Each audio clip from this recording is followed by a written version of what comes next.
Okay, so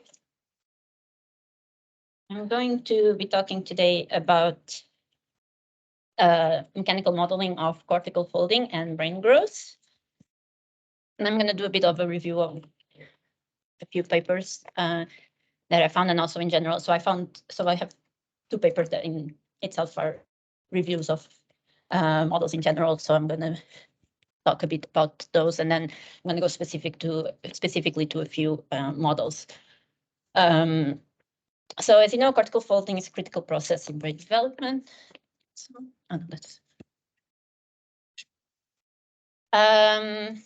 yeah, so and in the human fetus, it usually occurs between the 25th and the 40th weeks of gestation. And the folded shape of the human brain allows for the cortex to attain a much larger surface area relative to brain volume that would not be possible otherwise within the constraints of the size of our head. And as you know, in other animals, folding also occurs, but it can be different according to the different size of the cortex of the different brains. For example, the ferret has is less highly convoluted, and it only has primary folding, while the human brain has primary folding and then secondary and tertiary folding, which occurs later in the cortical folding process. Another thing to keep in mind for the rest of this presentation is that the girification index is usually the index that's the measure that's used to measure how folded is the brain. Sorry, I'm just gonna shut my WhatsApp down.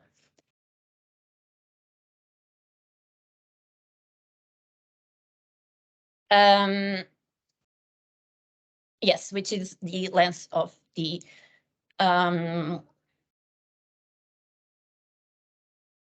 complete contour divided by the length of the outer contour of the brain.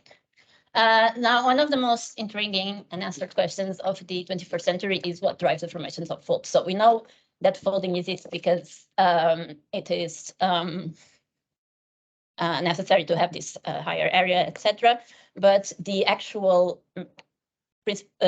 mechanisms underlying the formation of folds are still one unanswered question. And despite significant progress throughout the past decade, they are still remain largely unknown. However, recent evidence suggests that the mechanical microenvironment plays a very crucial role in controlling how the folding occurs. And so this mechanical microenvironment, this mechanics modeling combines both mechanics and biology. So we know that they are coupled like bidirectionally. So on the one hand, the biological microstructures of the brain can change in response to the mechanical loading. And on the other hand, these mechanical parameters of the brain, our cortex and the rest of the brain, are going to change in response to the biological processes. Now, it is not, like I said, it is not still completely known how this cortical folding occurs. However, it is well known that during brain development, from the first part of the process, in the first few weeks before around like week 20 something, there is growth in the cortex in thickness and surface area due to the neuronal division and migration. However, this growth induces too small to create the onset of folding. In the second step, so when these folds start to occur, so this stage is dominated by the formation of neural connections, and then there's an enormous tangential expression of the cortex. So the cortex grows a lot tangentially, and this and cortical folding begins as the cortical stress also increases. And then on the third stage, which is mostly like the secondary and the tertiary folding, yeah, it's mostly, those steps of formation of some neural connections and then removal of unnecessary neuronal structures. So like I mentioned, mechanical models have been used to predict and to model how this folding occurs. And there are 4 hypotheses that have dominated research into the mechanisms of cortical folding. The first of all, which was proposed, actually, I don't know when, but a while ago, was that the skull constrains the growth of the brain, which then causes stresses and that causes the buckling and making the purification happen. However, this has been, so even though we do know that, yes, the folding, like the brain is folded and the other one, and because of that, we can have like a smaller skull, etc. Experimental studies have shown that even if you remove the skull and you allow space for the brain to grow, this still produces folding. So the interactions with the skull are not needed to produce the folding. And so that hypothesis has been almost completely rebooted. Is that word? The second hypothesis is the axonal tension hypothesis, which says that the tension in the axons that connect the adjacent regions of the brain draw those regions together, and then this is what forms the gyri. However, there have been studies that show, particularly this study rebutted this hypothesis, that there is indeed axonal tension, and it does probably play a role in the cortical folding. However, it's not the cause of the cortical folding. So it's because the directions of the tension that have been observed are not consistent with the hypothesis that this is what drives folding. So although it might play a role in the folding process, is not the main drive of this folding process. And so another hypothesis is the differential proliferation and programmed patterns of growth, which is simply says that there are different parts of the brain where the neurons are going to essentially proliferate and reach the cortex in some areas and not others, which making it expanding in some regions more than others. However, again, this is, I'm going to talk a bit more about this in general. So this also has been kind of reputed as like the main drive for cortical folding, especially because of all the variation that is in the patterns of growth, particularly in the secondary and the tertiary folding patterns. However, again, this might play a role in the folding. And then the final hypothesis, which and the final hypothesis, it's called the tangential expansion hypothesis, which essentially just says that the outer cortical layers are growing at a much higher rate than the inner layers, which then causes the folding biomechanical instability. However, so although this, particularly the axonal tension and the differential tangential expansion have been like concurring on the opposite, have been like opposite, I don't know, models. Actually, it is what's most likely is that actually all of these 3 hypotheses and all of these 3 mechanisms contribute to the folding. So it's likely that all of these work together to create folding. Now, before I move on to talk about some specific models and papers on mechanical modeling of cortical folding. So these are models that, even though they take into account the biological processes underneath, for example, here in the axons, you consider like the tension in the axons, etc. So it does consider the cellular mechanisms. These are models that are going to be in like the tissue kind of range. So they're not going to be like cellular models. However, I think it's important to kind of like understand some of the molecular and cellular mechanisms that occur in folding.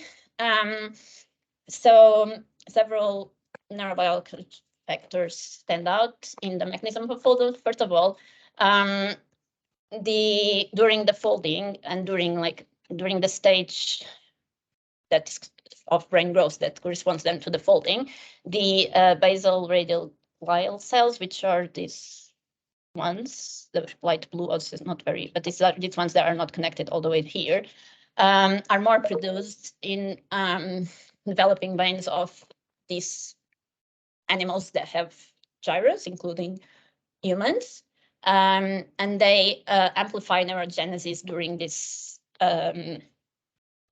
time of brain development. So there are more of these cells as the brain develops. And then secondly, once the neurons arrived at the cortex, so the maturation of the neurons also involves the liberation of the dendritic arbor, which means that this area is gonna further expand. And secondly, if growing tissue is constrained by neighboring tissue, then expanding regions may be forced to bulge outward or compress. I'm going to mention a bit more of this in the next slide. But essentially what it means is like when these cells migrate, when the neurons migrate, the new neurons, they're going to basically take out spaces in between where the other cells already are. And so they are constrained by the neighboring tissue. And then, so this is directly related to the neuron axon, the axon tension model that I mentioned. This has been like rebuted as the main drive of the folding, but it still probably plays some role, is that, that the neural connections are mediated by the axons that are myelinated in mature right tracks. So one of the mechanisms that may explain tangential expansion, which is that the hypothesis that the folding occurs because of this much more the different expansion between the cortex and the subcortical layer, is that when, like I mentioned, so when the neurons approach the cortical plate, the leading, so they, why is it?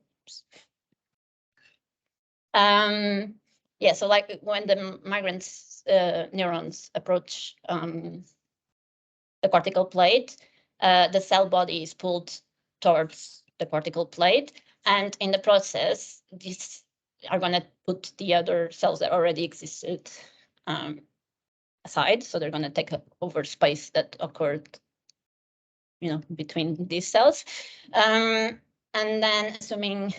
And because this outer cortical plate, especially the ones that are already there, are connected to the deeper layers, the entire cortical plate spreads while increasing just slightly in thickness. And then because this tangential expansion outpaces the underlying tissue, the cortical plate then needs to buckle either inwards or outwards. So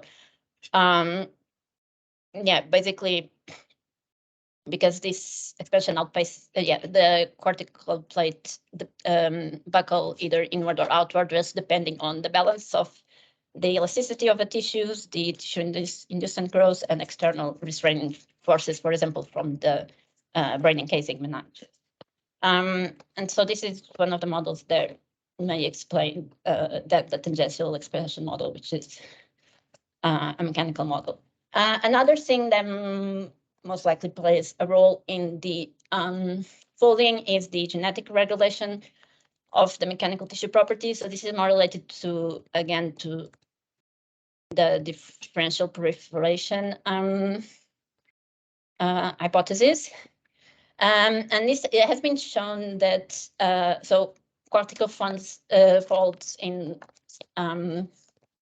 animals like the ferret or the cat have stereotyped patterns with a predetermined location, size, and shape. And this is very clear in these species that have just few folds, so like the ones that have only primary folds.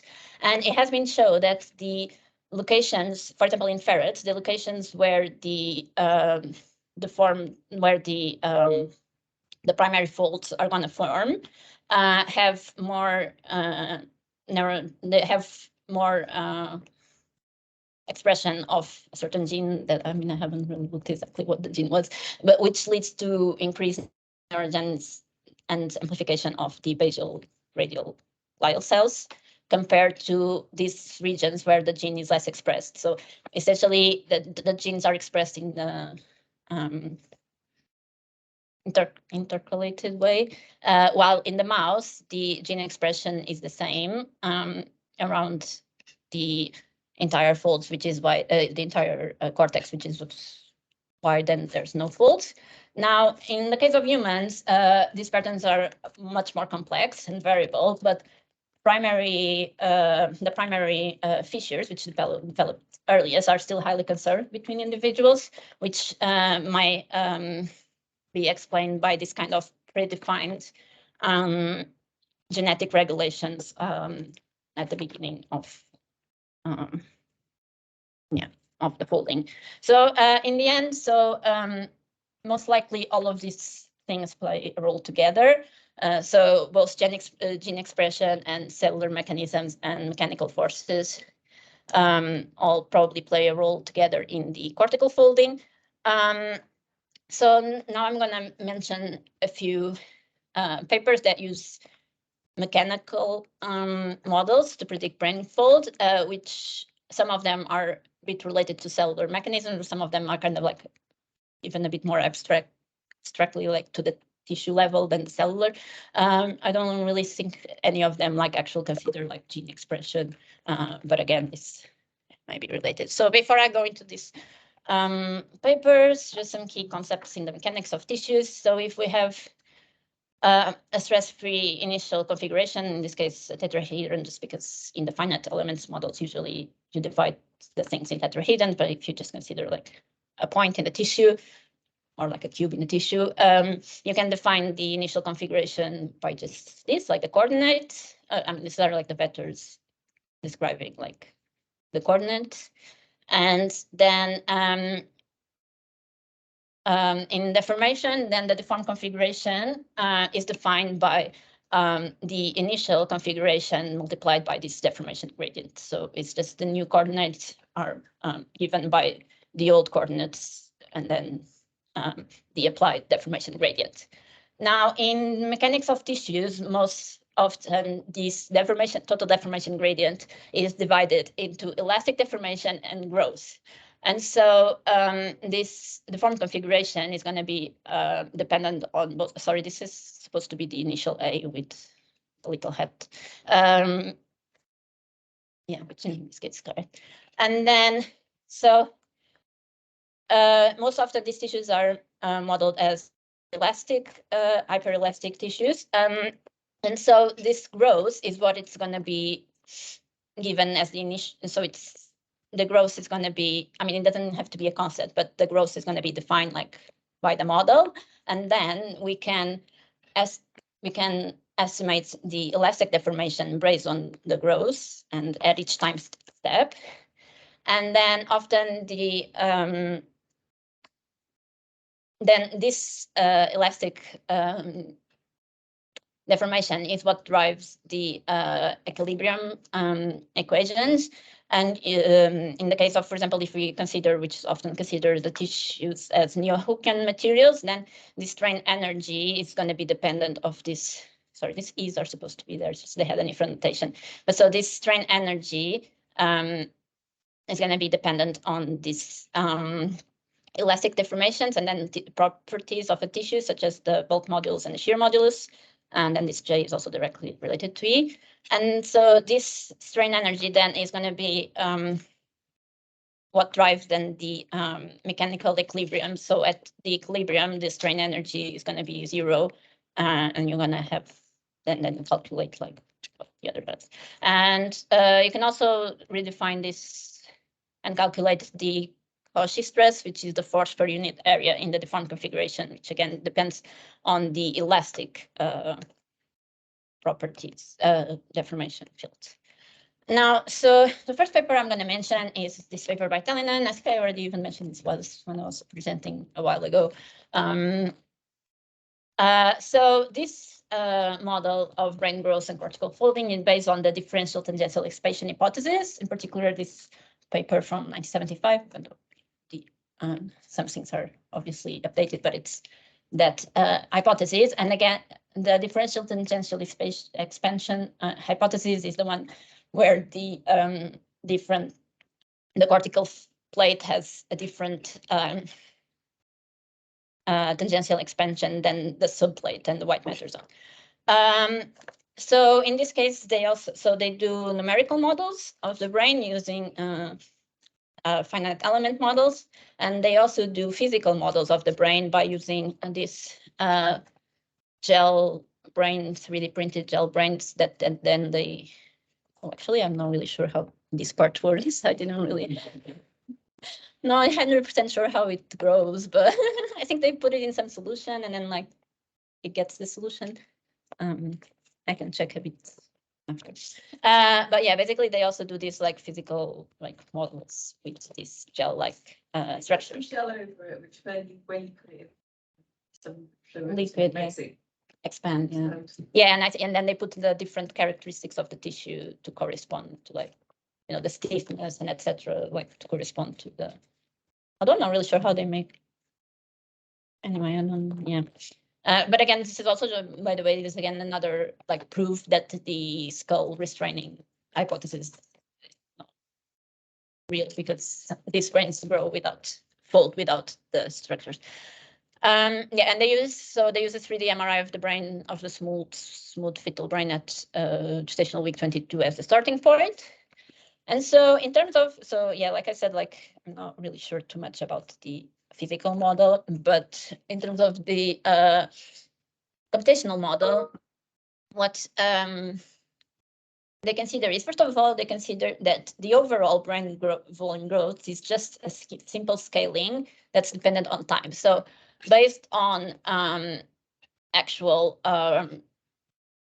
volumes that were calculated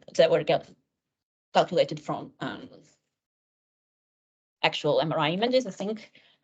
They simply define that this L, which is this longitudinal length of, this is first the reference scale, but then it's going to grow according to this expression, depending on the time. And then these values were just taken from, yeah, so from like what the volume is at time 0.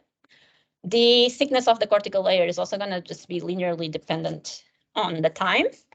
And so like the overall brain growth, they just do simple isotropic scaling. So if, for example, you had like this wall, they just simply grow it like the same all around, but depending on the time.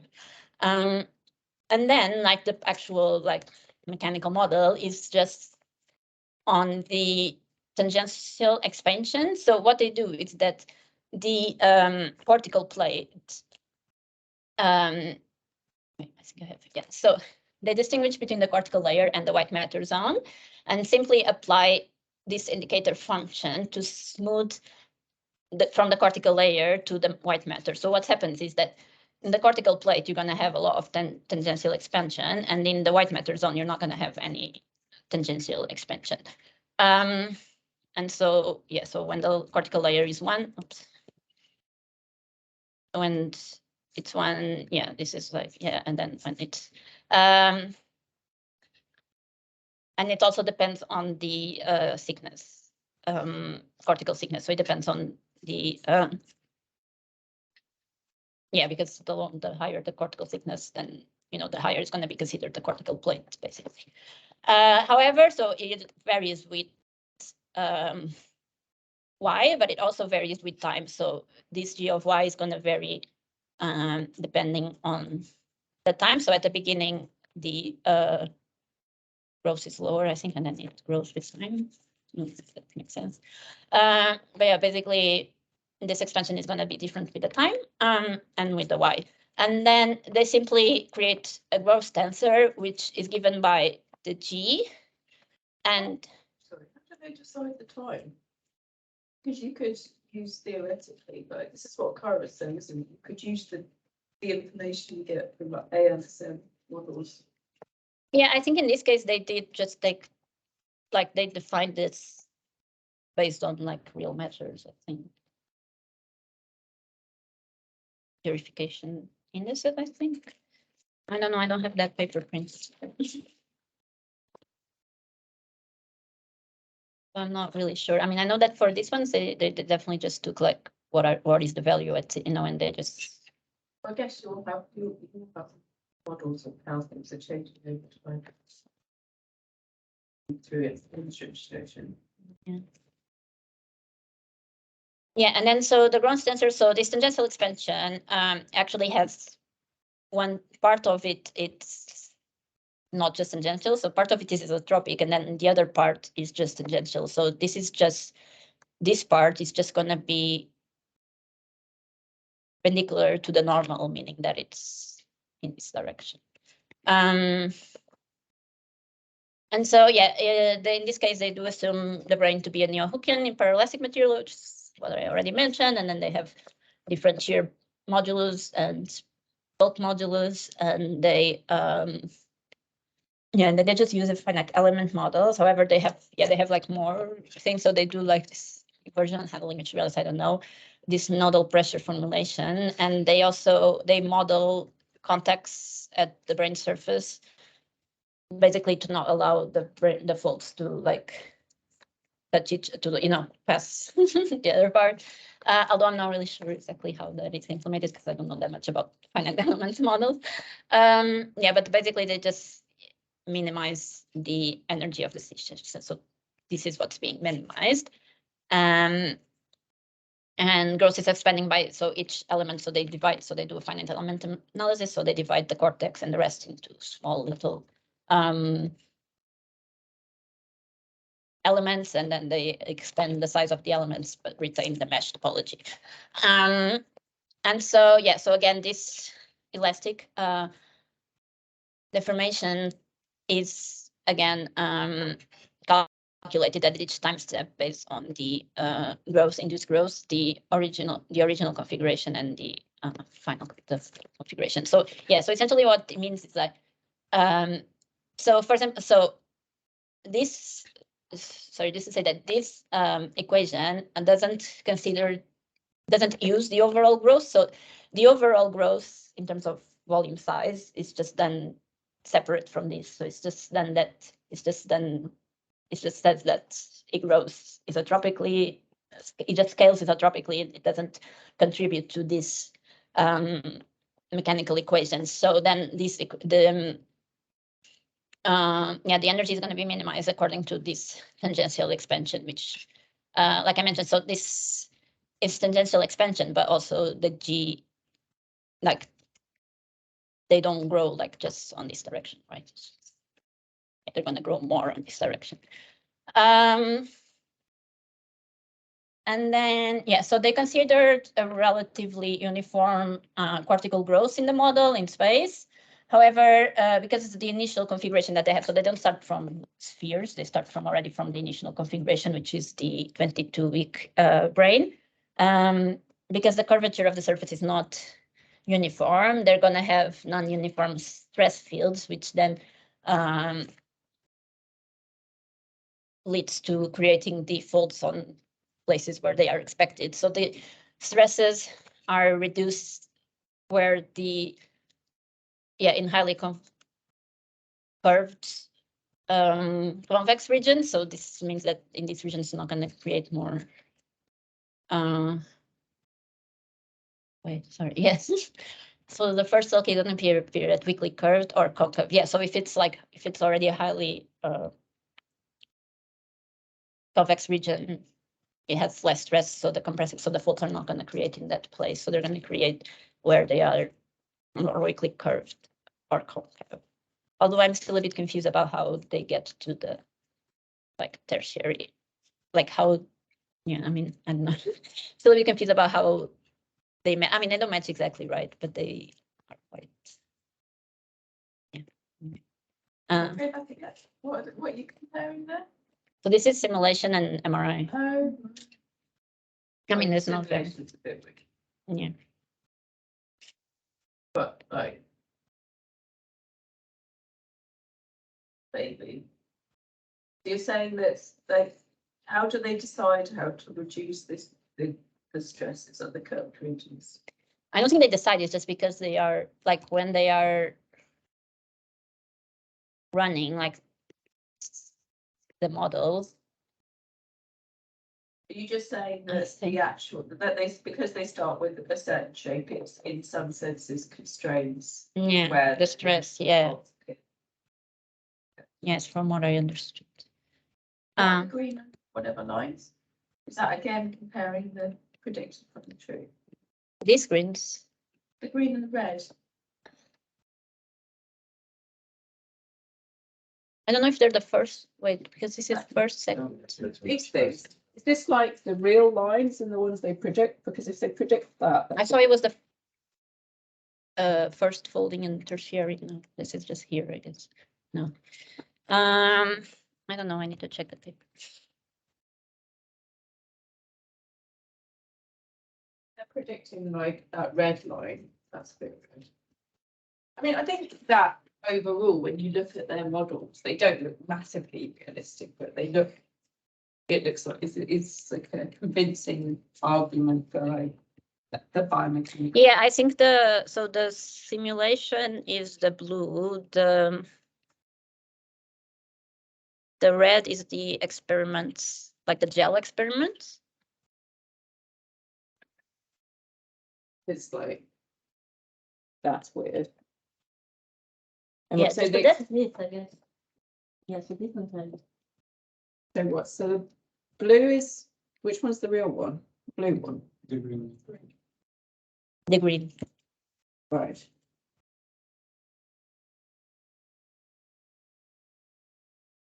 Which I think is just for this first step, and not.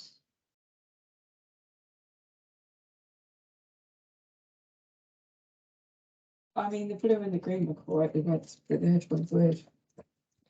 But also, I'm really confused about what these percentages are. Yeah, I don't think it matters.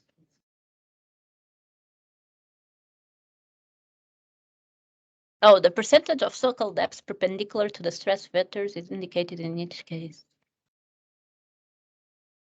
The gel brain shows a certain lack of symmetry between the right and left hemispheres. Yeah, I'm not sure too much.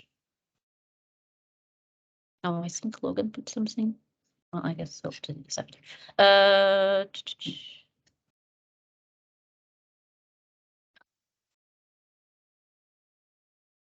Yeah, so this model, I need to hurry up. What time is it? No, I think it's fine. So this model, like I said, is just a tangential expansion model.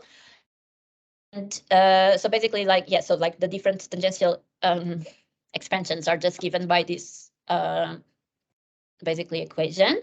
However, so these models are based strictly on this surface growth based on the elastic foundation, failed to reproduce key features of mammalian cortical folding. So first of all, the primary folds that are highly conserved between individuals have not been consistently and accurately reproduced by the studies, and they failed to recapitulate the observed growth of the subcortical white matter.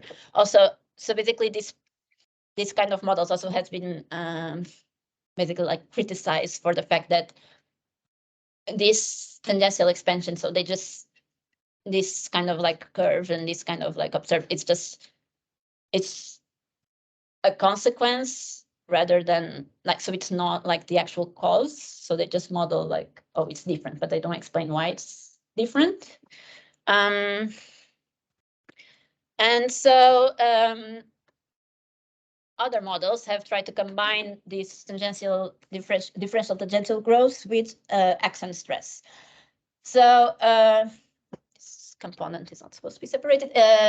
In vitro studies have shown that axons grow in response to tension, and they reach an equilibrium length that maintains a small level of tension. And so the white matter layer is probably going to respond to the stress by the that's done by the growth of the cortex by growing in the direction of the tension and maintaining tension along the direction of the axonal fibers. And so some models try to combine this tangential cortical growth model with stress-induced axon growth. So one of these models is this big name, where essentially they divide the growth tensor into radial and tangential growth. And then they say that the cortex grows tangential only, and in this case at a constant rate. I mean, constant rate, then depending on time. But so essentially, the outer layer grows only tangentially and not radially.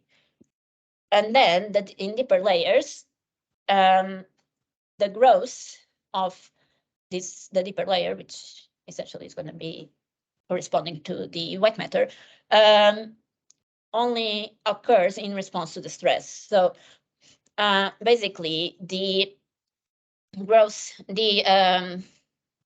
so the growth in these deeper layers, both the radial and the tangential growth are going to depend on these target stresses for the course. So growth continues until these values of stress are reached at each point, and at that point they don't grow anymore.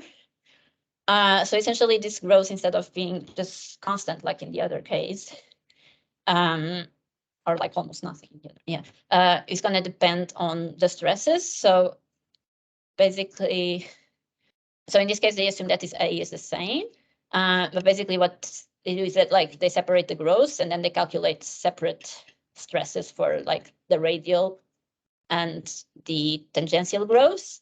And while when they do the modeling, they get the stress at each time step, and then basically the growth is going to be dependent if the stress is lower or higher than these target stresses, which I think they define on the model based on real parameters. And so basically what happens is that, so you have to have like an initial pulse that gives like a GR, because if you don't have any GR, it's not going to grow. But essentially like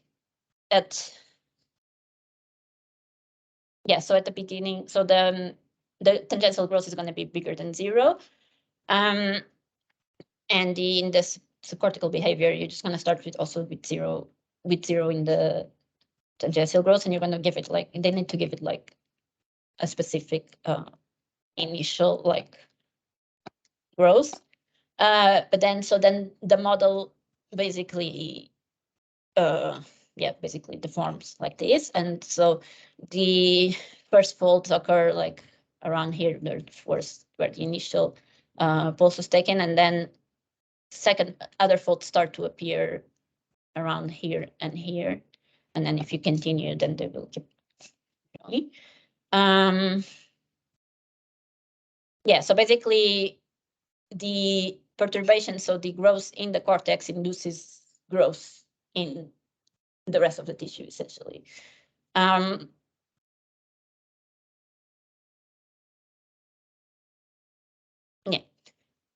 Oh, wait, I don't have, okay. So basically the growth in the lower layers is dependent on the stress. Is that like the subplate zone, which defines your tapering off of the tangential? Sorry? You're saying that, sorry, I might have lost focus a bit. In the Paladin model, you had that like the tangential stress or what have you, the impact tails off as you go to the whites. Is this the growth of the subcortical layers evolves in response to the stress? Is that defining like where basically cortical thickness? So I think they give it like a constant rate as well, but then it's gonna, so basically here, like from what I understood, like the cortex is just growing tangentially, and then the rest is gonna depend. Is it related to stress? But like these GRs, I think is based on like a constant rate. is it somehow related, you know, so a few slides back, if you go back to the time, you're saying that the problem with, the problem with this is that they kind of just define this width or something. Is that trying to solve this problem by, like you're saying, the growth of this area is caused by the axon stress? So I suppose. Yeah, so in this case, they don't, so in this model, they don't consider axon stress at all, right? Yeah, but it's the axon. Yeah, so in this case, they just, in the other case, they just have like the translational expression here, and then this part is depending on stress. In the next one. Yeah. Yeah, and so, yeah, and this is kind of essentially also the one that a similar model to what is used in this paper and this other paper that are from Alan group, where basically, so again, the cortical growth is different from the subcortical growth, and the cortical growth just has a constant rate in this case. So for their reference, they just consider uniform and constant rate, but obviously this can change. And the subcortical growth is going to be depending on the strains. So they have different notations, but essentially, essentially like this is similar to like here, like this part, except they have like them together. And this is going to be like the stress at each time point, and then this is like the stress like limit where they stop growing.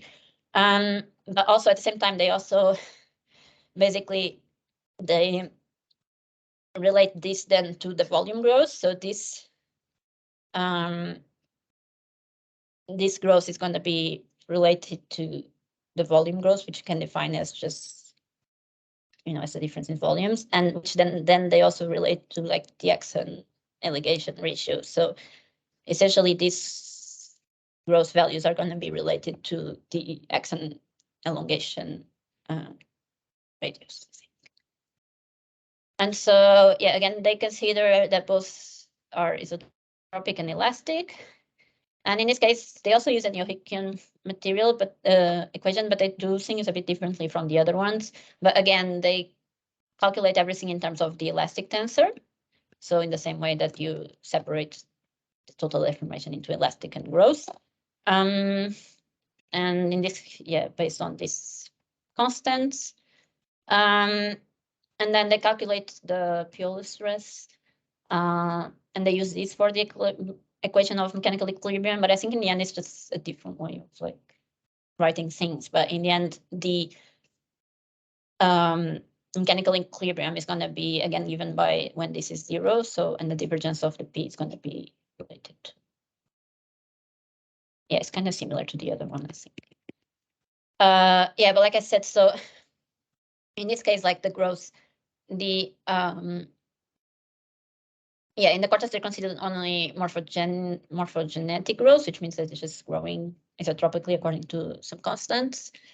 And in the subcortex, it's Purge-induced growth based on these equations. But then also this is going to be related to this, which in turn is going to be related to this. So you can calculate the growth based on the axon elongation ratios. And so basically now, so in terms of results, I mixed a bit of the different papers for the results. So essentially, the cortical growth rate has been shown to affect the wavelength of the folds, the wavelength of the folding. So in this case, for example, it's just the cortical growth rate increases, and actually when it's very small, so it's not enough to create buckling, and then shorter critical wavelengths create buckling. Yeah, but then if it keeps growing, if the but the folding is actually going to be have a longer wavelengths. Yeah, sorry. Maybe like that's related to the polymicrogyre, but you have like these disorders where you have multiple got some little folds. Yeah, I think that I mentioned that.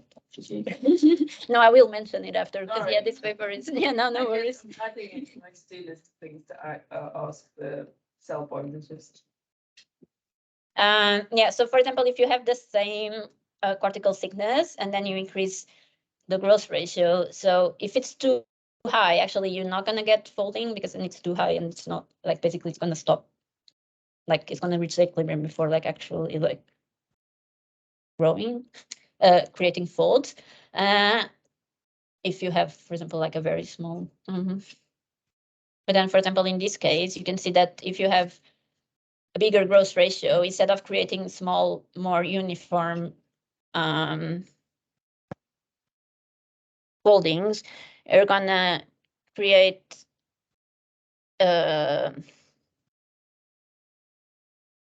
bigger, you're gonna create higher compression, which initiates the formation of secondary folds. So if you have a higher growth ratio, this promotes the appearance of this type of secondary and primary folds, different folding patterns.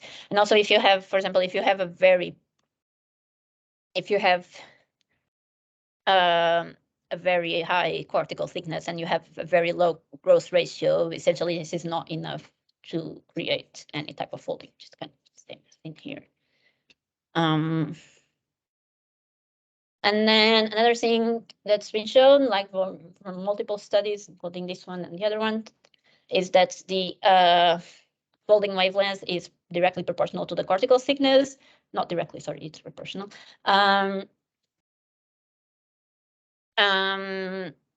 Yeah, so essentially, if you have the same growth ratio and you increase the cortical thickness, you're going to increase the wavelength of the folds.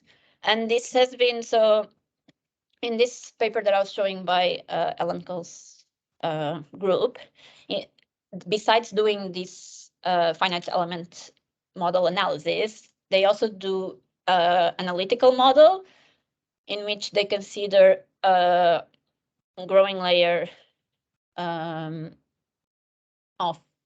in this case, the cortex on an elastic foundation.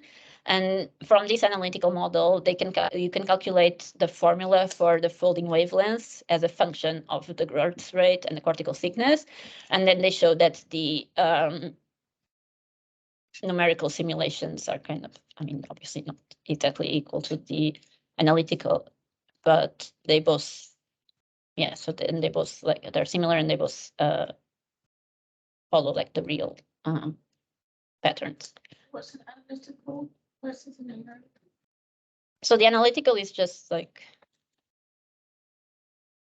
they don't do like the actual simulations, it's just like analytical model. Like they have a different model and they just, like it's just based on like the formulas for. It just mean on paper. Yeah, I think so.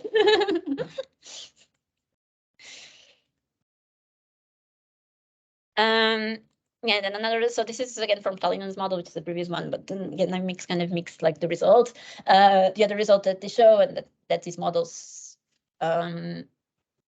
basically show, according to what's known, is that the larger and thinner the cortex is, the more folded it is, and this is known that for different animals, for example, for animals with smaller brains, and where so basically here it kind of depends. So this is depending on the brain volume and also like the gerification index. So how the gestal expression, so how much it expands. But essentially, if the brains are really small, the G is going to be insufficient to cause buckling. And then if in the intermediate brains, they get less gerification. And then in the larger brains with thinner cortices, because like I said, basically it relates to this as well. Like if you have a thinner cortex for the same volume, you're going to have the wavelength is going to be lower, so you'd have more folds.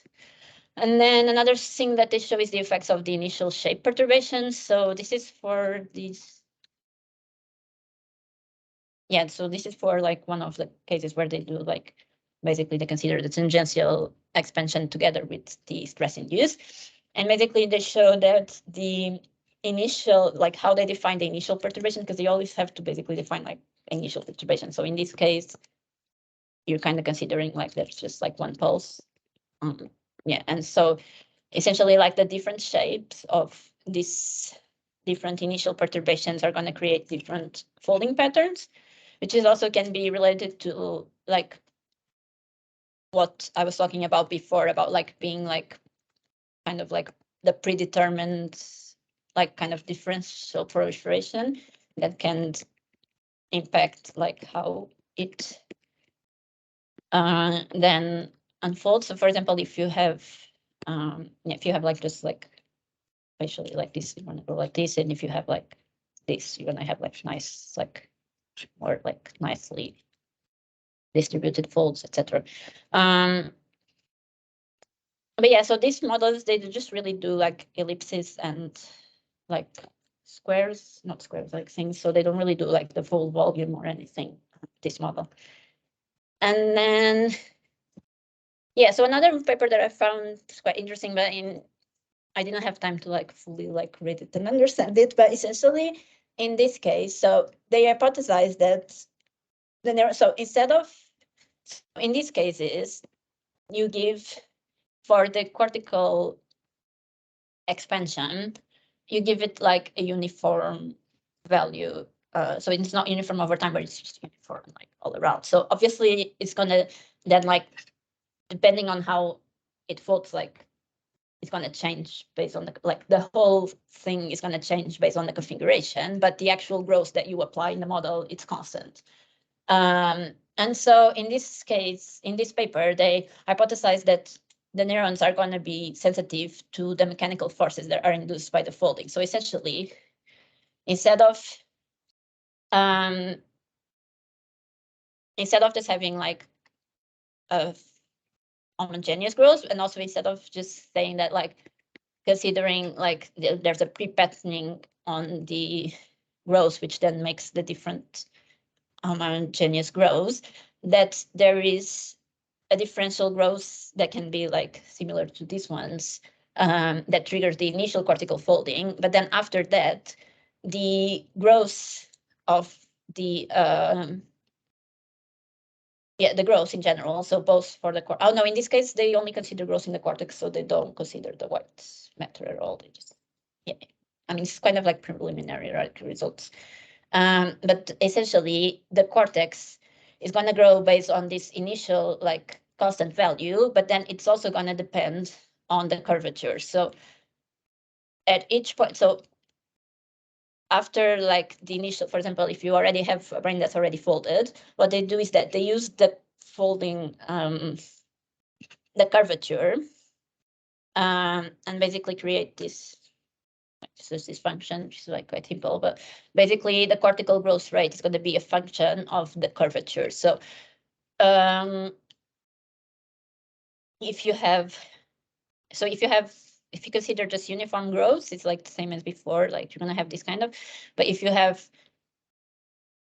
you already have a gyrus in the area, it's going to, the way that it grows is going to be different than if you have a sulcus, basically. So again, I haven't really read this paper like that well to fully understand it, but essentially they change the growth rate based on the curvature that it's induced, that has been previously made. I don't know. Yeah, oh my God, do I still have time? Do people need to go? Anyway, I think it's quite good, but I think this is quite quick anyway. So yeah, so like Emma was saying, like you have normal folding patterns are associated with different disorders, and disturbances in the cortical folding include like the complete absence of folds that are very small, that have a lot but small and shallow, and then folds that are fewer and coarser. And so these models, so this is the model like that I showed from Alan Cole's group.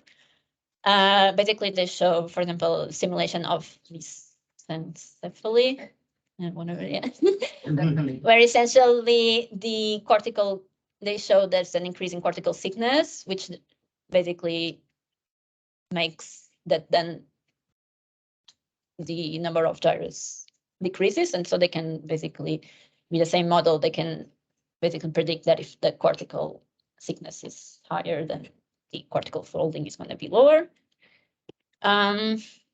And then in this one, basically they have a reduced cortical thickness, which leads to an increase in number of. It's an observational comparison. So they sort of look at brains with lisinocephaly, and then like they say their hypothesis is that if the cortex is thicker, there'll be less folding. And then they go, oh, we've identified the cortex is thicker, rather than actually simulating anything like that. No, so they simulate, but they simulate based. They're not similar. They're not, those images at the top are actual brains. Yes. Oh yeah, no, they're not simulated. But these ones are simulations, I think. Yes, they are. Basically, they just simulate like, oh, if there's a difference, there's like the cortex is thicker, then they're not going to fold as much. What's the difference between the two brains on the left and the right? I think these are both cases of lisenocephaly, but this is like less severe than this or something. Okay. Yeah, moderately and severely increased. Oh no, yeah, so I think these ones might be both the same. It's just here they're showing that like if it's just a bit bigger than the fold is, even if it's like too big, then it doesn't happen at all. I mean, this is two different brains.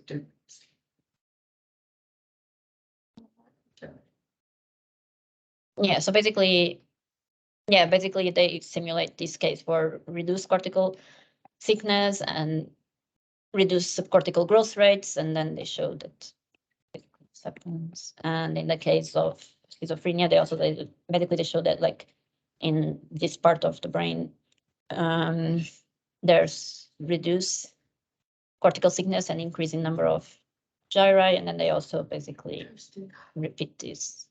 This is just to show, basically, it's just to show that, yeah, that basically you can like basically show these different kind of patterns based on the misbalance on the growth of the cortical and the subcortical growth. Yeah, so conclusions just say that these kind of like microscopic mechanical models offer a way to model cortical folding patterns in both humans and animals that is consistent, well, relatively consistent with observations in MRI imaging. The previously competing hypotheses of axonal tension and differential growth are actually not mutually exclusive, but they can play a part together. Yeah, however, a unifying model of cortical folding does not yet exist. And obviously, neither just biological or just mechanics is self-sufficient for capturing the whole picture when acting alone, and they likely work together. And currently, we like the growth of like the understanding of like all these like genetics and like biological mechanisms. Basically, it's like probably in the future you're gonna have like more of a notion of how this all like shapes together between the genetics and the cell biology and the mechanics. Yeah, and that's it.